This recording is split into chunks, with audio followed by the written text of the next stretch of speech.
ओम नमो भगवते वासुदेवाय। श्रीमद्भागवत महापुराण द्वितीय स्कंद दूसरा अध्याय। भगवान के स्थूल और सूक्ष्म रूपों की धारणा तथा क्रम मुक्ति और सद्योतमुक्ति का वर्णन।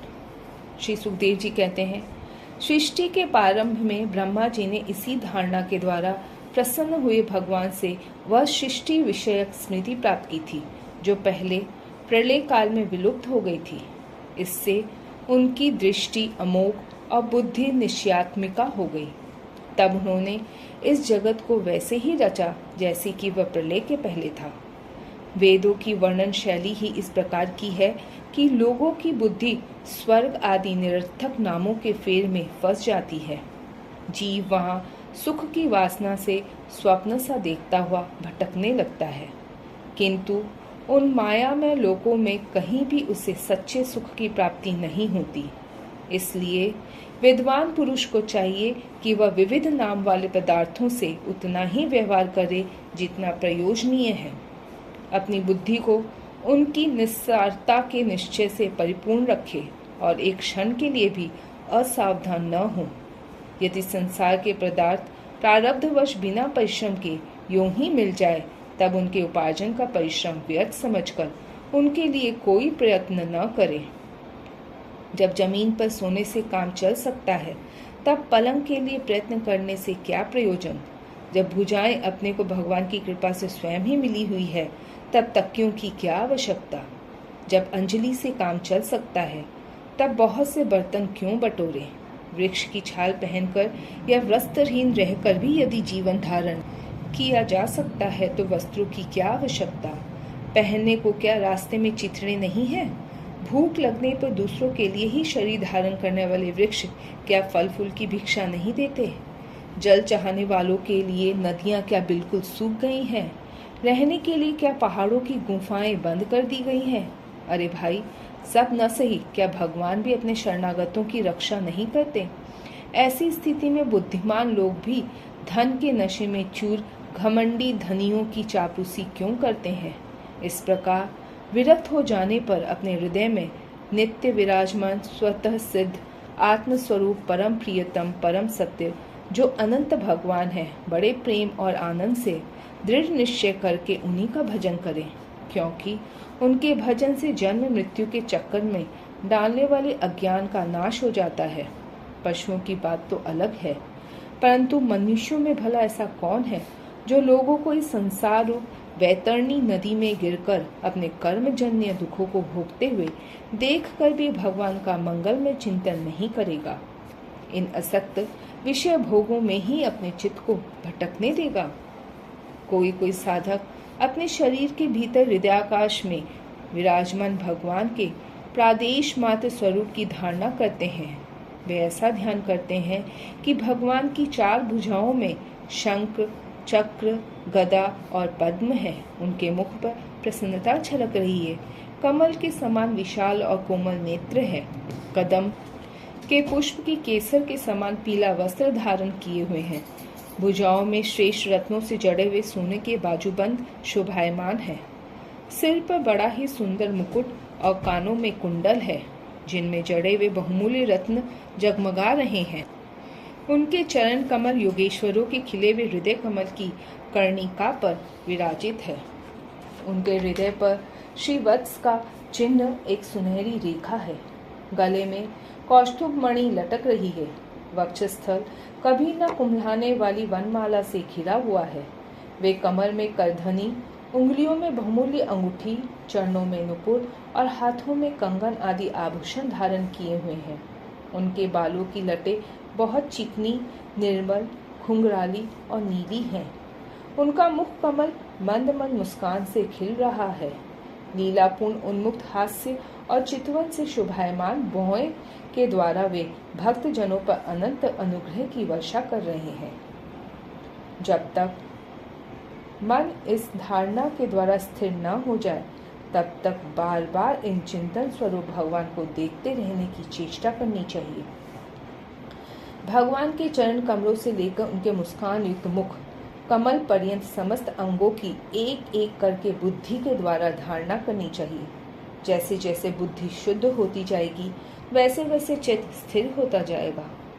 जब एक अंग का ध्यान ठीक ठीक होने लगे तब उसे छोड़कर दूसरे अंग का ध्यान करना चाहिए। ये विश्वेश्वर भगवान दृश्य नहीं, दृष्टा है। सगुण निर्गुण सब कुछ इन्हीं का स्वरूप है। जब तक इनमें अनन्य प्रेम में भक्ति योग न हो जाए तब तक साधक को नित्य नैमित्तिक कर्मों के बाद एकाग्रता से भगवान के उपयुक्त स्थूल रूप का ही चिंतन करना चाहिए। परीक्षित, जब योगी पुरुष इन मनुष्य लोगों को छोड़ना चाहे तब देश और काल में मन को न लगाए, सुखपूर्वक स्थिर आसन से बैठकर प्राणों को जीतकर मन से इंद्रियों का संयम करे। तदंतर अपनी निर्मल बुद्धि से मन को नियमित करके मन के साथ बुद्धि को क्षेत्रज्ञ में और क्षेत्रज्ञ को अंतरात्मा में लीन कर दे। फिर अंतरात्मा को परमात्मा में लीन करके धीर पुरुष उस परम शांति में अवस्था में स्थित हो जाए। फिर उसके लिए कोई कर्तव्य शेष नहीं रहता। इस अवस्था में सत्व गुण भी नहीं है। फिर रजोगुण और तमोगुण की तो बात ही क्या है। अहंकार, महतत्व और प्रकृति का भी वहाँ अस्तित्व नहीं है। उस स्थिति में जब देवताओं के नियामक काल की भी दाल नहीं गलती तब देवता और उनके अधीन रहने वाले प्राणी तो रह ही कैसे सकते हैं। योगी लोग यह नहीं इस प्रकार परमात्मा से भिन्न पदार्थों का त्याग करना चाहते हैं और शरीर तथा उसके संबंधी पदार्थों में आत्मबुद्धि का त्याग करके हृदय के द्वारा पद पद पर भगवान के जिस परम पूज्य स्वरूप का आलिंगन करते हैं, उन अनन्य प्रेम से परिपूर्ण रहते हैं, वही भगवान विष्णु का परम पद है। इस विषय में समस्त शास्त्रों की सम्मति है। ज्ञान दृष्टि के बल से जिसके चित्त की वासना नष्ट हो गई है, उस ब्रह्मनिष्ठ योगी को इस प्रकार अपने शरीर का त्याग करना चाहिए। पहले एड़ी से अपनी गुदा को दबाकर स्थिर हो जाए और तब बिना घबराहट के प्राण वायु को षष्ठ चक्र भेदन की रीति से ऊपर ले जाए। मनस्वी योगी को चाहिए कि नाभि चक्र मणिपूरक में स्थित वायु को हृदय चक्र अनाहत में वहां से उदान वायु के द्वारा वक्ष स्थल के ऊपर विशुद्ध चक्र में, फिर उस वायु को धीरे धीरे विशुद्ध चक्र के अग्रभाग में चढ़ा दे। तदंतर 2 आंख, 2 कान, 2 नासिक छिद्र और मुख, इन 7 छिद्रों को रोक के उस तालु मूल में स्थित वायु को भौहों के बीच आज्ञा चक्र में ले जाए। यदि किसी लोक में जाने की इच्छा न हो तो आधी घड़ी तक उस वायु को वहीं रोककर स्थिर लक्ष्य के साथ उसे सहस्त्र में ले जाकर परमात्मा में स्थित हो जाए। इसके बाद ब्रह्मरंध्र का भेदन करके शरीर इंद्रियादि को छोड़ दे। परीक्षित, यदि योगी की इच्छा हो कि मैं ब्रह्मलोक में जाऊं, 8 सिद्धियां प्राप्त करके आकाशचारी सिद्धों के साथ विहार करूं अथवा त्रिगुण में ब्रह्मांड के किसी भी प्रदेश में विचरण करूं, तो उसे मन और इंद्रियों के साथ ही लेकर शरीर से निकलना चाहिए। योगियों का शरीर वायु की भांति सूक्ष्म होता है। उपासना, तपस्या, योग, ज्ञान का सेवन करने वाले योगियों को त्रिलोकी के बाहर और भीतर सर्वत्र स्वच्छंद रूप से विचरण करने का अधिकार होता है। केवल कर्मों के द्वारा इस प्रकार बेरोक टोक विचरना नहीं हो सकता। परीक्षित, योगी ज्योतिर्मय मार्ग सुषुम्ना के द्वारा जब ब्रह्मलोक के लिए प्रस्थान करता है तब पहले वह आकाश मार्ग से अग्निलोक में जाता है। वहां उसके बचे कुचे मल भी जल जाते हैं।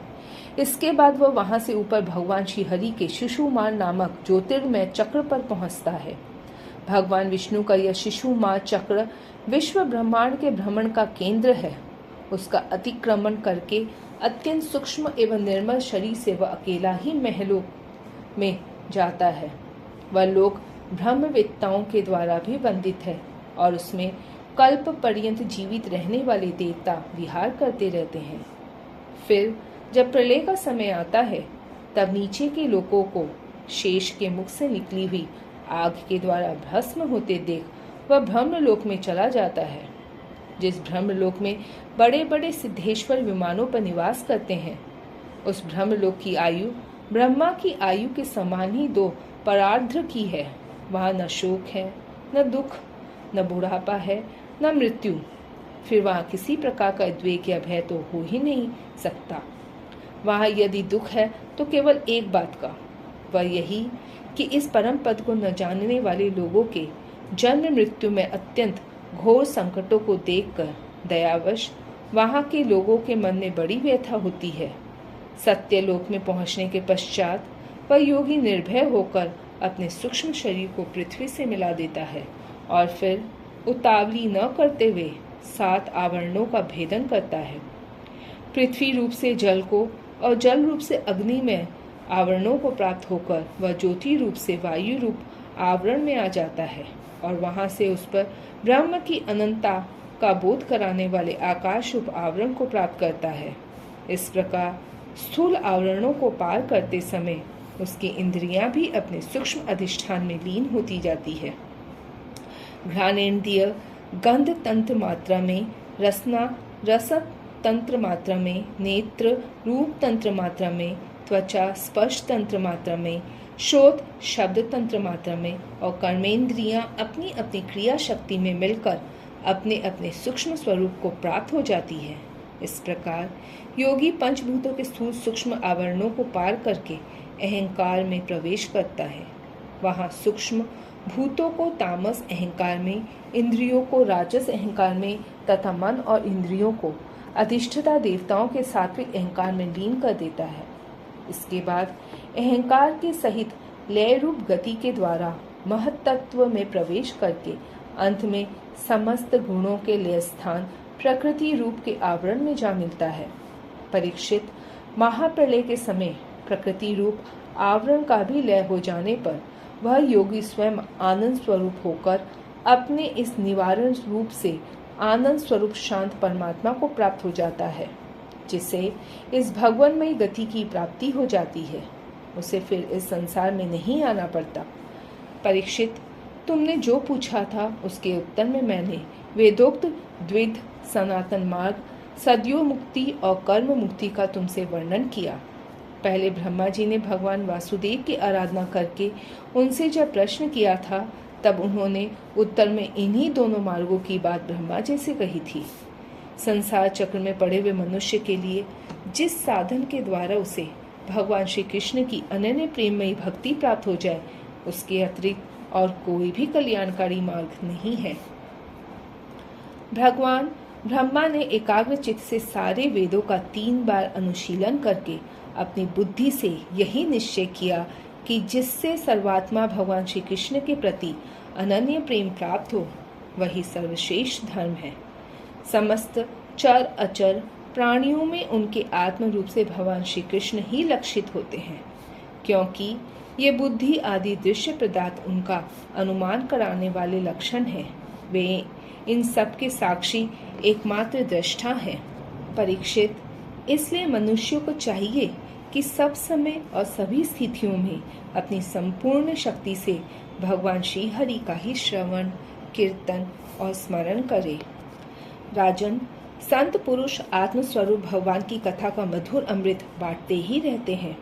जो अपने कानों के दोनों में भर भर कर उनका पान करते रहे, उनके हृदय में विषयों का विषैला प्रभाव जाता रहता है, वह शुद्ध हो जाता है और वे भगवान श्री कृष्ण के चरण कमलों की सन्निधि प्राप्त कर लेता है।